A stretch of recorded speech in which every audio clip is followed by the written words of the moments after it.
rumors of hard-to-detect bombs like these being smuggled onto commercial flights. The U.S. is expanding random security checks of passengers in U.S. airports once they've already made it through airport security.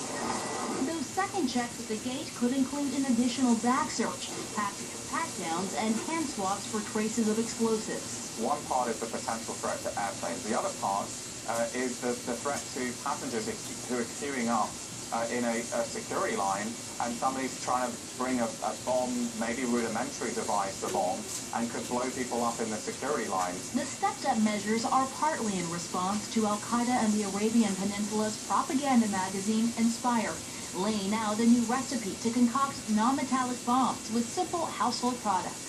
U.S. government officials say airport body scanners can normally catch these hard-to-detect explosives, but the advanced technology is not available in some smaller U.S. airports. AQAP say that even if it doesn't get through airport security, enough fuss will be made about the people attempting to do this, that it will spread terror in the West and their aims will be achieved. This move comes after enhanced security measures over the summer that put passengers on U.S.-bound international flights through additional scrutiny, such as turning on their electronic devices to prove they weren't hiding explosives.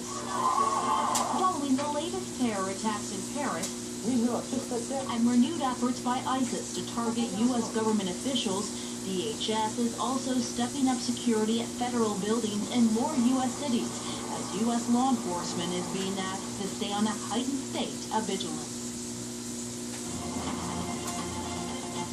Hey there, I'm Tech Sergeant Nathan Perry. And I'm Petty Officer Alec Jacobs, and this is your DoD News Web Update. The most wonderful time of the year is upon us. I'm pretty sure the holidays are over, Sergeant. I know the holidays are, but tax season is here. That wonderful time of the year that you get to pull together your financial record.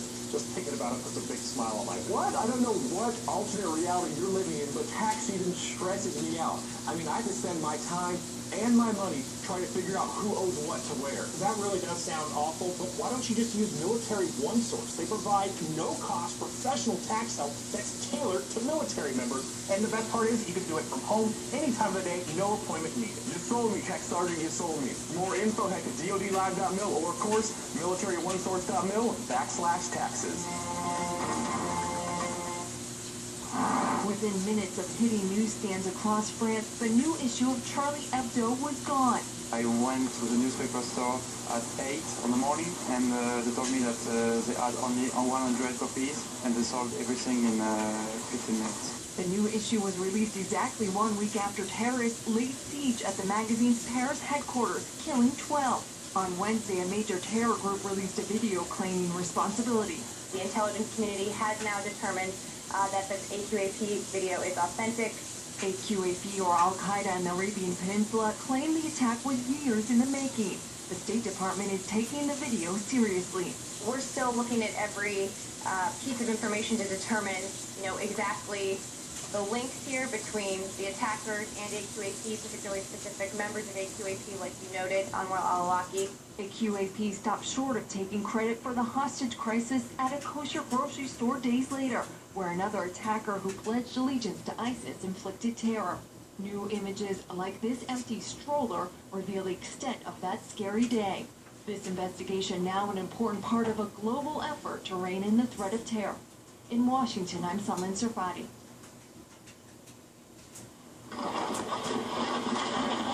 The wintry mix made for a slower day on the slopes at Liberty Mountain Resort, a far cry from the chaotic scene captured on video Saturday as a 9-year-old boy struggled to hang onto a lift before plunging 25 feet to the ground. Fortunately, it was in some nice soft snow. Eric Flynn is general manager. He says the boy, who is from out of state, was riding the lift with his father on the backside of the mountain when the accident happened. And in this case, our patrollers were already on the scene before the young boy fell out, so we were right there to take care of him, bring him down the mountain, and then get him to a hospital so he could be looked at. Ski Liberty says these types of incidents are extremely rare. They only get about 1 or 2 a year, if that, and they usually tend to happen at the beginning of the lift or at the end, rarely mid-ride. And believe it or not, these accidents are rarely fatal.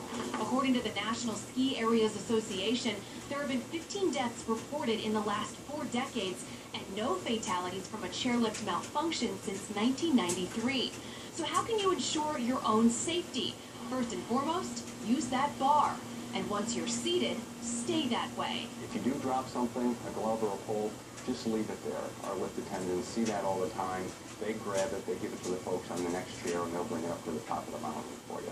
Liberty does not have an age restriction, but says if you are riding with a child, put them on the outside, closest to the attendant. Flynn says all common sense tips that will protect you. Very rare that something like this would happen. We load thousands and thousands of skiers and snowboarders up the mountain every day.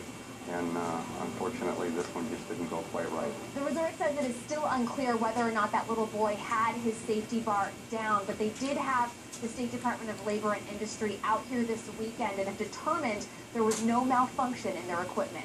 Working for you in Adams County, I'm Megan Healy, ABC 27 News.